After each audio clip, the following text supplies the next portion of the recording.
You know the feeling when you've been flipping through the channels or scrolling through your feed and you just can't take it anymore? This content is so boring, but yours doesn't have to be. There are a few easy tricks that will hook your viewers and keep them watching.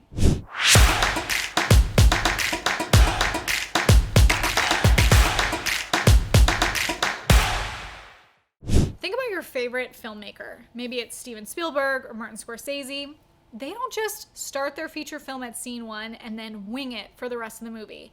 They know the emotional journey that they want their audience to go through.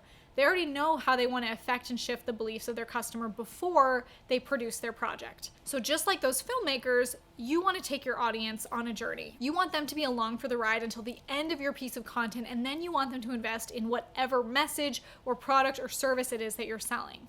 And just like those filmmakers, your story should be better than your audience's stories. And what do I mean by stories? I'm gonna get into that in more detail, but first, have you subscribed to my channel? I post new videos every single week about video marketing and business acceleration tips, so go ahead and click that red button. When I say what are our stories that are better than their stories, what is their internal narrative? What are the stories that your audience is telling themselves that are false beliefs? Your audience is typically watching your content with a false belief in their mind that you are going to persuade them to break. Your stories are the basis of your content, so what we're going to do today is learn how to find the ones that monetize and to know how they tie into the message of your business before you move any further with content creation. When I meet with a client, one of the first things that I do with them is a deep dive intensive call where I pull out their stories and ask them the questions that are really going to tug on their emotions. And honestly, sometimes these calls result in tears. Now, not that I like making people cry, but I do take a little pride in that because when you can hit on that emotion, that's when you can create connection. Do you know why this is so important when it comes to your cash flow? Now, I'm not saying you have to make people cry, but what does emotion have to do with sales? People buy based on emotion. They buy emotionally. They justify logically. How many of you have bought something that maybe you made a purchase decision that was emotional, but maybe not so practical? When we're talking about stories, we do that so we can appeal to a human, not just a buyer.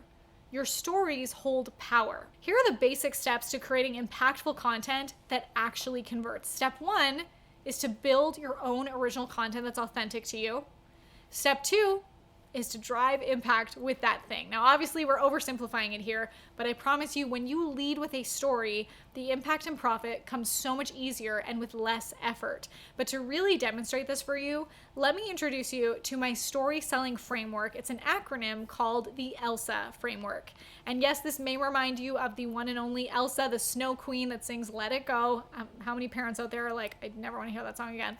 But for our purposes here, do not let it go. Hold on to this because this will set you up to turn your content into cash. So your third step is to make sure that you have the ELSA framework inserted into every piece of content you have, whether that's a social media post, a webinar, a video, or a stage presentation.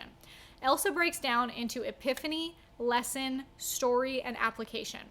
Let's start with E for epiphany. Your epiphany is so important in storytelling. It's way more than just this publishing your face off because you don't get paid by the amount of content you create. You get paid to the level that you get your audience to engage. And you do that through stories. If you can hook your audience in and give them that epiphany that helps them break through or maybe even changes their mind about something, when your stories are better than their stories, aka their false beliefs, they're more likely to engage with your content and you're more likely to get paid. So I'm thinking about what is the underlying epiphany that I want my audience to take away from this? Because if I don't have that intention set, I may as well just be creating content for the sake of content. That is not what we're here to do. We're here to make an impact and a profit, and you don't do that by just winging it. The second part of the ELSA acronym is L for the lesson. But when I say lesson, I don't want you to think like buttoned up, robot, Charlie Brown teacher, mwah, mwah, mwah. The lesson that you teach or the moral of the story is important, but if you're just speaking cold hard facts, remember that you're speaking to the left side of the brain. That's the stats and statistics, like the logical side, which sure shows that you know what you're talking about. But if it's all stats and no story, it's a snooze fest. If it's all statement and no substance, it's fluff. So how do you give this lesson, this moral of the story, in a way that's memorable? I was following this famous influencer recently, and she was doing this Instagram live video where basically she just kept repeating the same phrases, kind of just in different words, saying things like, you can do anything you set your mind to, and don't give up on your dreams, and there's always a way. And I was like, Great. Yeah. And like, I just didn't understand the context or the reason why they were saying those things. Like, sure, that's positive and uplifting and great advice, but if it's just a drive-by little pat on the shoulder with no context, aren't you questioning why? Like, what's the takeaway? What's the meaningful message that will be remembered? I kind of sat there for a second wondering, like, how much of personal development is just Barney for adults. I don't know about you, but I like the kind of content where you have that aha moment. You feel the emotional shift. That's the stuff that makes a lasting impact. That's the stuff that makes you more memorable and makes people trust you enough for them to give you their credit cards. And you owe it to yourself and to your audience to create a transformation. We teach through stories, and we consider the epiphany we want our audience to have, the story that we can tell to give that epiphany, and the lessons we want to get across, and the application or the call to action, which is the next step that they can implement. Your stories will also teach a lesson about your attractive character and allow your audience to learn or feel from your own experience. And that takes us to the S in Elsa. So what story are you going to tell that naturally incorporates your epiphany and your lesson? People always ask me, where do you get your stories? But honestly, my best advice here is that there are content ideas all around you. You just have to take the time to learn how to see it and learn how your content can become a cash flow system for your business. You don't need to go looking for the stories because your trip to the grocery store can be a story, or a phone call you recently had with a friend can become a story. And don't stress if you can't come up with a story out of thin air, because they already exist. They're all around you in your life. Like, take stock of what you've done recently or where you've been in the past week or anything interesting that's happened to you. How can you relate that back to your message? Where's the lesson? Where's the epiphany? Think about that. And when you go out into the world after today, try to do so with this mindset so that you're aware in the moment of what's coming up around you that you can retell in a story to your audience, giving the Elsa framework. And the A in Elsa is for applications. This is what's the next step, whether it's the call to action that brings them to another video where they're going to get more information and value, or the lead magnet or a website where they can then learn more and potentially become a paying customer. You know, when you have a really good heart-to-heart with a friend, you're going to need to have a heart-to-heart with your content.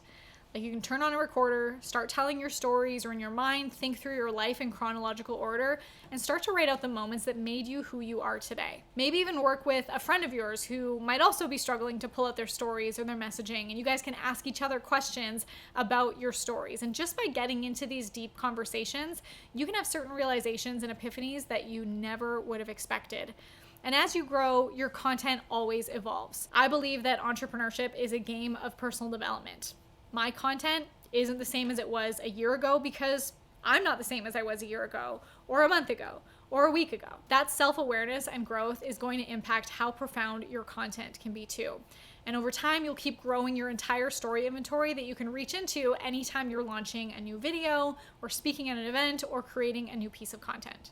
This is the kind of content that's going to hook your viewers, keep them watching your stories, get them clicking through on that call to action and becoming a raving fan and potentially a paying customer for you. And one thing that I hope takes the pressure off of you is to realize that you already have the content and the frameworks inside of you. Content isn't created, it's captured. What we're doing here today is trying to capture the content so you can apply it to your business and reap the rewards in cash flow.